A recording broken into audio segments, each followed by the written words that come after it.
నమస్కారం. జై శ్రీరామ్. దేశమంతటా, దేశమంతటా మొత్తం ప్రపంచమంతా రామనామం యొక్క ప్రతిధ్వని వినిపిస్తున్నది. ఒక గంట క్రితమే యూరప్ దేశాల్లో శ్రీరాముల వారి యొక్క సంకీర్తన పాడుకుంటూ రోడ్డెంట వెళ్తున్నారు. అయోధ్యలో వచ్చినటువంటి యొక్క అక్షతలను స్వాగతిస్తూ. ఇలా ప్రపంచవ్యాప్తంగా ఒక ప్రతిస్పందనను కలిగించినటువంటి ఆ సన్నివేశం జనవరి 22వ తేదీన రామలల అయోధ్యలో భగవాన్ బాలరాముడికి భవ్యమైనటువంటి ఒక మందిర నిర్మాణం జరిగింది. ఆ నిర్మాణంలో ప్రాణ ప్రతిష్ఠ కార్యక్రమం జరగబోతున్నది. ఎప్పుడెప్పుడా అని ఎదురు చూస్తున్నటువంటి అయోధ్య రామ జన్మభూమి భవ్యమైనటువంటి ఒక కట్టడం నిర్మాణం మొదటి భాగం పూర్తయింది. మొదటి భాగంలో బాలరాముడి యొక్క 5 సంవత్సరాల వయసు ఉన్నటువంటి బాలరాముడి యొక్క విగ్రహాన్ని ప్రతిష్టాపన చేస్తారు. సుప్రీంకోర్టులో కూడా బాలరాముడు తన కేసును స్వయంగా వాదించుకున్నాడు. తన యొక్క గార్డెన్స్, తన యొక్క ప్రతినిధులు అంటూ చంపతరాయ్ గారి పేరు ఉదహరించాడు. ఇలా కోర్టు కేసులో గెలిచినటువంటి బాలరాముడుగా మనము పత్రికల వాళ్ళు మిగతా వాళ్ళు అన్నప్పటికీ ఈ భూమి మొత్తం రాముడిది అని నమ్మేటువంటి వాళ్ళం మనం. సర్వభూమండలాధిపతి శ్రీరామచంద్రుడు అని రామాయణం చెబుతున్నది. దశరథ మహారాజు కూడా సర్వభూమండలాధిపతి అంటూ పేర్కొంది రామాయణం. రామాయణం కేవలము ఒక కథా పుస్తకం కాదు, అది చరిత్ర. అయోధ్య నగరంలో జరిగినటువంటి ఇక్ష్వాకు వంశంలో పుట్టినటువంటి అనేక మంది రాజుల యొక్క చరిత్ర, అయోధ్య సంబంధించిన చరిత్ర రామాయణంలో ఉదహరించబడింది. అసలు అయోధ్య అంటేనే మన భారతీయులకు, హిందూ సమాజానికి ఒక గొప్ప పుణ్యక్షేత్రమని అయోధ్య, మధురా, మాయా, కాశీ, కాంచీ, అవంతిక, పురి, ద్వారావతి చైవ సప్తైతాన్ మోక్షదాయిక అంటే 7 నగరాలు. ఈ 7 నగరాలు మనకు మోక్షాన్ని ఇచ్చేటువంటివి. మన ధర్మానికి అతి ముఖ్యమైన కేంద్రాలు మన యొక్క హిందూ సమాజానికి. అందులో మొదటిది అయోధ్య. అటువంటి మహత్తు కలిగినటువంటి అయోధ్య నగరం, అయోధ్య పట్టణం సరయూ నది ఒడ్డున ఎవరు కట్టారట? సాక్షాత్తు మనువే నిర్మించాడు. మను నిర్మిత నగరి అయోధ్య, మహిమాన్విత నగరి, మను నిర్మిత నగరి అని చెప్పి అంటుంటారు. అటువంటి మను మహారాజు కట్టించినటువంటి, నిర్మాణం చేసినటువంటి అయోధ్య పట్టణం మన అందరికీ ఒక కేంద్రమే కాదు, మనకు మోక్షాన్ని ఇచ్చేటువంటి పట్టణం అని చెప్పి మనం భావిస్తుంటాం. అటువంటి అయోధ్య ఇక్ష్వాకు రఘువంశంగా పేర్కొనబడేటువంటి ఇక్షు అనేటువంటి రాజు పరిపాలించినప్పటి నుండి ఆయన గొప్పతనాన్ని ఉదహరిస్తూ ఇక్ష్వాకు వంశం. అదే వంశంలో ఒకసారి రఘు అనే మహానుభావుడు జన్మించి రాజ్య పరిపాలన చేశాడు కనుక రఘువంశం అని, ఇలా పేర్లతో పిలువబడ్డటువంటి ఆ వంశానికి చెందినటువంటి రాజులు యావత్తు ప్రపంచాన్ని పరిపాలించారు, సర్వ భూమండలాన్ని పరిపాలించారు. ఆ పరంపరలోనే శ్రీరామచంద్రుడు సుమారు 9000 సంవత్సరాలుగా పరిపాలన చేశాడని రామాయణం చెప్తున్నది. అటువంటి శ్రీరాముడి యొక్క రాజ్యాన్ని రామరాజ్యం అన్నాం. ఈ రామరాజ్యాన్ని సాధించడం కోసమే అంటూ మన రాజ్యాంగంలో రాసుకున్నాం. మనం భారత రాజ్యాంగంలో రామరాజ్యం వైపు మా పయనం అంటూ రాజ్యాంగంలో రాసుకున్నటువంటి ఆ రచనలు ఏవైతున్నాయో మనకు రాముడి యొక్క ఆదర్శాన్ని మన ముందు నిలబెట్టాయి. దాంతోపాటు శ్రీలంక నుండి పుష్పక విమానంలో తిరిగి వస్తున్నటువంటి శ్రీరామచంద్రుడు సీతా లక్ష్మణ సమేతుడై అనేక మంది మిత్రులతో కలిసి యుద్ధంలో విజయం సాధించడానికి సహకరించినటువంటి అనేక మందిని వెంట తీసుకుని పుష్పక విమానంలో అయోధ్యకు తరలి వచ్చేటువంటి ఆ సన్నివేశము, ఆ చిత్రము రాజ్యాంగంలో ముద్రించుకున్నాం. కనుక రాజ్యాంగబద్ధమైనటువంటి ఇప్పుడున్నటువంటి భారత రాజ్యాంగము కూడా రాముల వారిని సముచితమైన స్థానంలో వారిని గౌరవించి వారి చరిత్రను స్వీకరించింది. ఇది మనము మరిచిపోకూడదు. ఇలా ఇంతటి మహత్తు కలిగినటువంటి ఇంతటి ప్రభావం మన యొక్క భారతదేశ ప్రజల అందరి హృదయాల్లో ఒక చెరగని ముద్రలాగా శ్రీరామచంద్రుల వారి యొక్క దివ్యనామం ఉంటుంది. రాముని గుడి లేనటువంటి ఊరే లేదని, రామ అనే పేరు లేనటువంటి ఇల్లే ఉండకపోవచ్చు.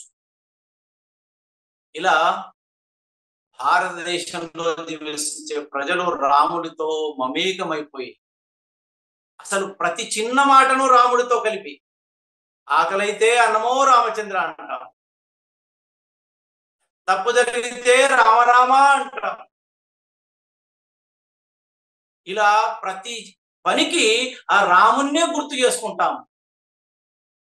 కేవలం ఇక్కడ కాదు, మొత్తం యావత్ భారతంలో ఎవరైనా వైకుంఠవాసుడు అయితే స్వర్గం మృతి చెందితే అతన్ని తీసుకెళ్తూ రామనామ సత్య అంటారు. అటువంటి రాముడు గొప్ప ఆదర్శవంతమైన జీవితాన్ని గడిపాడు కనుక ఆయనను మనము గుండెల్లో పెట్టుకున్నాం. ఎంతో మంది పాలకులు పోయారు, ఎంతో మంది ధనవంతులు వెళ్ళారు, వాళ్ళ జీవితాలు పూర్తయిపోయాయి. రాముడు మాత్రమే మన గుండెల్లో ఉన్నాడు. కారణం వారి జీవితం. అటువంటి ఆదర్శవంతమైన జీవితాన్ని గడిపినటువంటి ఒక శ్రీరామచంద్రుణ్ణి తరతరాలుగా గుర్తు చేసుకోవడం కోసం, వారి జీవన బాటలో నడవడం కోసం ఒక వ్యవస్థ నిర్మాణం చేయడం జరిగింది మనందరూ. ఆ రాముడు పరిపాలించినటువంటి పాలనా కాలాన్ని రామరాజ్యం అన్నారు. ఆ రామరాజ్యాన్ని తరతరాలుగా ఆ భావనతో ఆనాటి ప్రజలు పొందిన ఆనందాన్ని తరతరాల ప్రజలు ఆనందాన్ని పొందాలి, అనుభవించాలని, రామరాజ్యం సాధించాలని ఒక లక్ష్యాన్ని ఏర్పాటు చేశారు. అందుకొరకు ప్రజలందరి హృదయాల్లో ఈ మాట రావడం కోసం, గుర్తు రావడం కోసం రాముల వారి తర్వాత రాజైనటువంటి కుశ మహారాజు, అయోధ్యను పరిపాలించిన కుశ మహారాజు రాముల వారి చరిత్రను రామాయణంలో ఉన్న పాట రూపంగా, కీర్తన రూపంగా, భజనల రూపంగా, అలాగే అనేక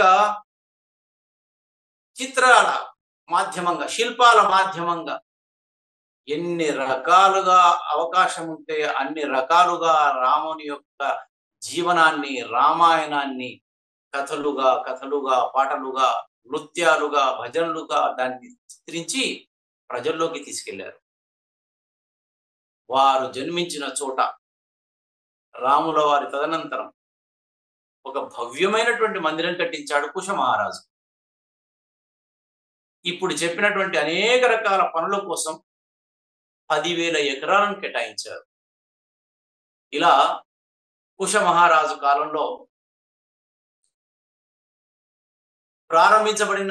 నిర్మించబడినటువంటి ఆలయం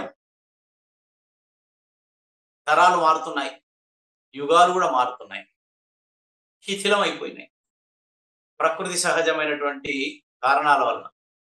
మళ్ళీ ఆ శిథిలమైన ఆలయాన్ని మళ్ళీ పునరుద్ధరణ చేయడం, ఎప్పుడో త్రేతాయుగంలో కట్టినటువంటి ఆలయం. త్రేతాయుగం అంటే ఇది కలియుగం. కలియుగం 5125 సంవత్సరం ఇది జరుగుతున్నది.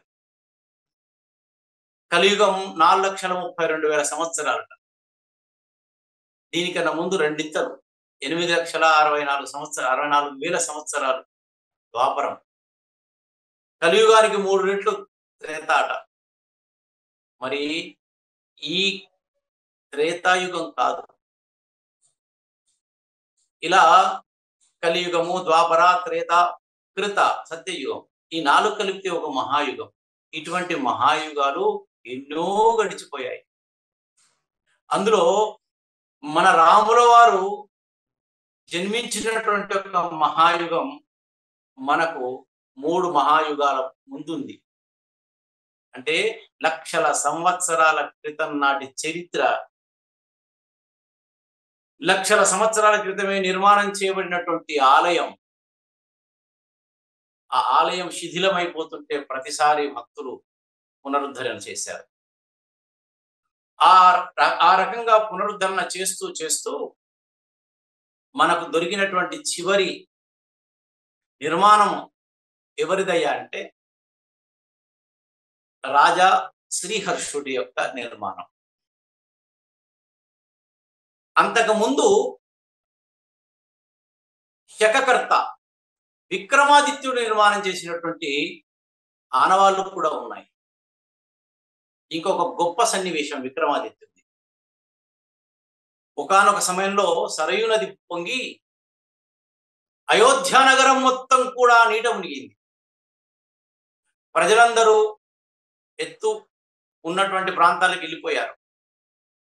అయోధ్య నగరం మొత్తం నీటిమయమైంది, బురదమయమైంది. బురద గట్టిగా, అది ఆ గట్టిపడినటువంటి ఆ అయోధ్య పైన ఉన్న బురద మీద చెట్లు మొలిచాయి.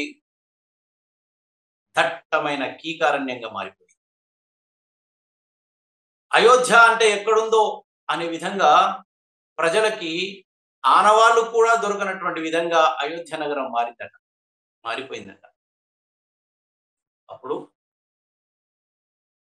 ఎక్కడో రామాయణాన్ని విన్నాం, ఈ అయోధ్య ఎక్కడుందో అంటూ ఒక ఆవేదనతో చూద్దామనేటువంటి ఒక అపేక్షతో బయలుదేరాడు ఒక మహారాజు విక్రమాదిత్యుడు. ఆయన ఎక్కడో ఇప్పుడున్నటువంటి మధ్యప్రదేశ్ ఉజ్జయిని నగరాన్ని కేంద్రంగా చేసి పరిపాలిస్తున్న చక్రవర్తి ఆయన. విషయమైతే తెలిసింది సరయూ నది ఒడ్డున ఉంది అని. సరయూ నది ఒడ్డున వెతుకుతూ అనేక మంది గురువుల యొక్క సూచనలు అనుసరిస్తూ వెళ్ళాడట. చివరికి కనిపించింది దట్టమైన అడవి. ఆ అడవి ప్రాంతాన్ని తవ్వకాలు జరిపి నీట మునిగినటువంటి ఆ అయోధ్య పట్టణాన్ని మళ్ళీ పునరుద్ధరణ చేశాడు. అందుకొరకు ఆయన చరిత్రలో నిలబడిపోయాడు. శకకర్తగా ఆయన విక్రమ శకం, ఇప్పటికి ఉత్తర భారతంలో ఆయన పేరుతో విక్రమ శకం 2082వ సంవత్సరం ఇప్పటికీ దాన్ని పాటిస్తుంటారు. ఇలా నీట మునిగినటువంటి అయోధ్య పట్టణాన్ని మళ్ళీ పునరుద్ధరణ చేసినటువంటిది కూడా ఒక చరిత్ర. ఇలా తరాలు గడుస్తున్నాయి. 1528వ సంవత్సరం మన దేశం పైన బయట దేశాలకు సంబంధించిన ముస్లింలు బాబర్ నాయకత్వంలో దండయాత్ర చేశారు. విదేశీ ఆక్రాంత మంగోలియా నుంచి వచ్చాడు. ఈ మంగోలియా నుంచి వచ్చినటువంటి బాబర్ మొదట దోచుకొని వెళ్దాం అనుకున్నాం, చూసి తిష్ట వేసి కూర్చున్నాడు. అనుకూలమైన పరిస్థితులు ఉన్నాయి అతనికి. అడ్డు చెప్పేవాడు లేడనుకున్నాడు. కొంతకాలానికి ప్రజలు తిరగబడడం ప్రారంభం చేశారు. అందరినీ తన మతంలోకి మార్చాలనుకున్నాడు. ఆరాధ్య దైవాలైనటువంటి వీళ్ళందరికీ అంటే హిందువులకి ఆరాధ్య దైవాలైనటువంటి ఒక రాముడు, కృష్ణుడు, శంకరుడు వీళ్ళ యొక్క ఆలయ కేంద్రంగా వీళ్ళ యొక్క కార్యక్రమాలు జరుగుతున్నాయి. ఈ ఆలయాలన్నింటినీ విధ్వంసం చేయండి పంపిస్తే మీర్ భక్షి అనేటువంటి అతని సైనికుడు వెళ్ళి భవ్యమైనటువంటి యొక్క రాజా శ్రీహర్షుడు కట్టించినటువంటి యొక్క అయోధ్య రామ జన్మభూమిలో ఉన్నటువంటి మందిరాన్ని కూల్చాడు. అప్పటికే భక్తులు అక్కడికి వేలాది మంది వస్తున్నారు. ఇది తప్పు జరుగుతున్నది అని చెప్పినప్పటికీ పట్టించుకోవడం లేదు. పోరాటం చేశారు, యుద్ధం చేశారు. అప్పటికే దేవాలయాలను కూల్చివేసేటువంటి ఒక పరిస్థితి ఎప్పుడు వాళ్ళు చూడలేదు కనుక విదేశీ ఆక్రమణకారులు చేసేటువంటి ఒక ఎత్తుగడలు వాళ్ళకు అర్థం కావలేదు కనుక ఓడిపోయారు, ప్రాణాలు అర్పించారు. ఈ రకంగా 1528వ సంవత్సరంలో జరిగినటువంటి యొక్క బాబర్ ఆక్రమణ, రామ జన్మభూమి మందిరాన్ని విధ్వంసం చేయడం, అవే శిథిలాలతో ఒక గుమ్మటాలు కట్టడం జరిగిపోయింది. అప్పటికే కట్టినటువంటి ఒక కట్టడాలను అనేక సార్లు కూల్చేశారు. చుట్టుపక్కలటువంటి ఒక కట్టడాలన్నింటినీ స్వాధీనపరుచుకున్నారు.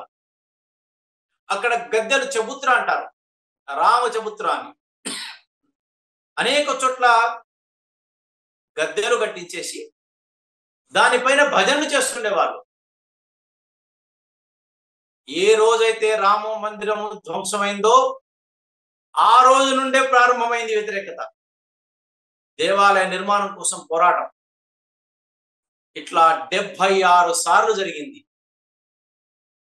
76 సార్లు జరిగినటువంటి యొక్క ఈ పోరాటంలో 4 లక్షల మంది రామభక్తులు అసూలు భాషారు. ధర్మం కోసము, నా రాముడి కోసము నేను నిలబడతాను, అవసరమైతే ప్రాణం ఇస్తాను, రక్త తర్పణాలు చేస్తాను అని ముందుకొచ్చినటువంటి వేలాది లక్షలాది మంది రామభక్తులు ఇలా పోరాటం చేశారు. ఇది ఒక స్వాభిమాన కేంద్రం అని ఆ రకంగా భావించినటువంటి హిందూ సమాజం పోరాటం చేశారు.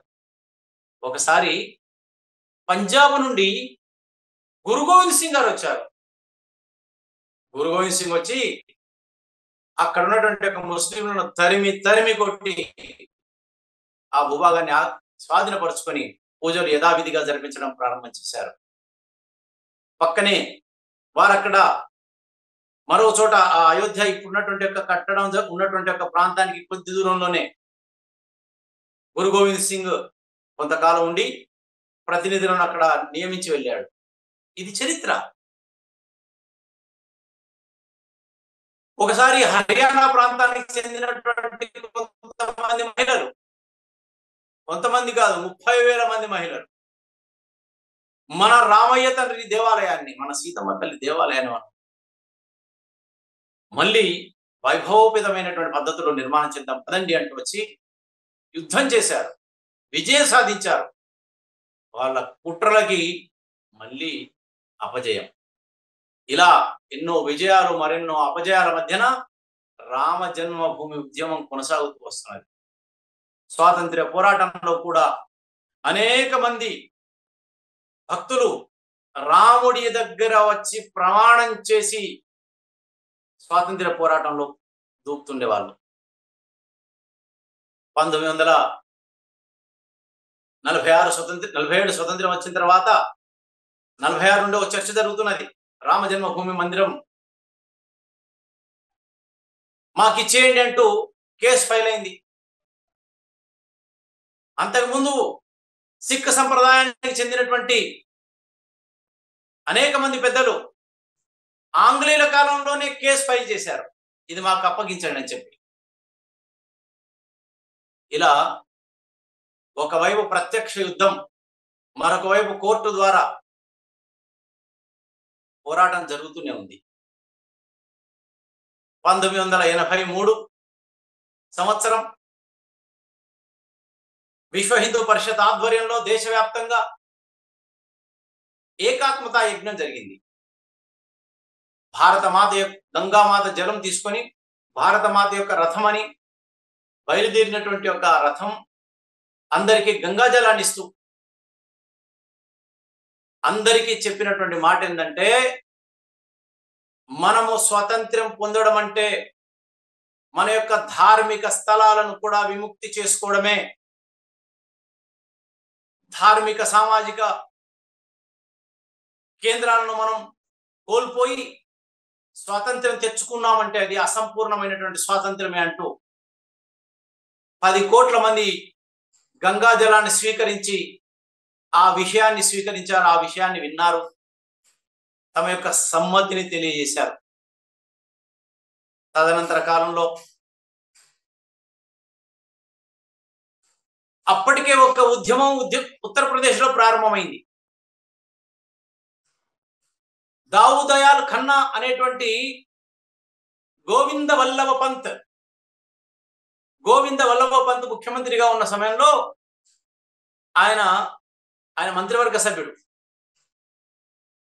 వారు ఒక విషయాన్ని ప్రతిపాదించారు. స్వాతంత్ర్యం అనంతరం మనది మొదటి ప్రభుత్వం. మనం రామ జన్మభూమిని, కృష్ణ జన్మభూమిని, కాశీ విశ్వనాథుని యొక్క మందిరాన్ని హిందువులు పూజలు జరుపుకోవడం కోసం అప్పగిద్దాం అంటూ ఒక విషయాన్ని ప్రతిపాదిస్తే దాన్ని తాత్సారం చేస్తున్నారు. దీనితో ఒక సభ ఏర్పాటు చేశారు. హిందువులందరూ కూడా పాల్గొన్నటువంటి యొక్క ఆ సభలో గుల్జారీలాల్ నందా గారు, మాజీ ఉప ప్రధాని, ఆయన కూడా పాల్గొన్నాడు ఆ సభలో. ఆ సభలో ప్రజలందరూ కలిసి తీర్మానం చేశారు, వీటిని అయోధ్య శ్రీరామ జన్మభూమి, కాశీ విశ్వనాథ మందిరం, మధుర శ్రీకృష్ణ మందిరం విముక్తం కావాలి. దానికోసం రాష్ట్ర ప్రభుత్వము, కేంద్ర ప్రభుత్వాలు చొరవ తీసుకోవాలి అంటూ తీర్మానం చేశారు.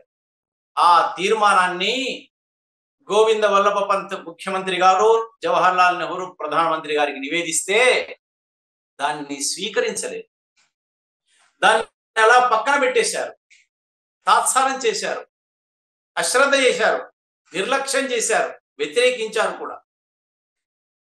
అప్పుడు ఆయన దావు దయాల్ ఖన్నా గారు తన యొక్క మంత్రి పదవికి రాజీనామా ఇచ్చి బయటకు వచ్చేశారు.